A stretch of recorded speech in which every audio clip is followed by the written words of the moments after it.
3 ay minne sen bağırdaştırak bok kaldım. Düşünsen ben çok uzak oldum ben hemen yakın göreveremem ki. Ben senden ben risk kaçan yamanlık kütüm ben. Bundanam. Apam açadı. Anlım yok seni. Hem meyişana veresen. İşi bitkene hem gitip kaladı. Apa, balanız yaxşı ku. Hayır dese yaxşı ku deredi. Hatay gel. Eğer siz yaman köyünüz boşay. Hem meyi onda teveretse. Hatay hem muğa tever.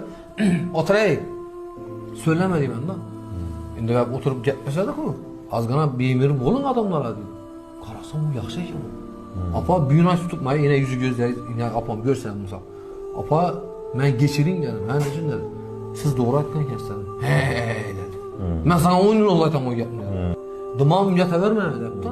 İmin desen o yaxşı görüp hürmet edersen, o üstüne çıkıp durup gökçü de geliyor. Şimdi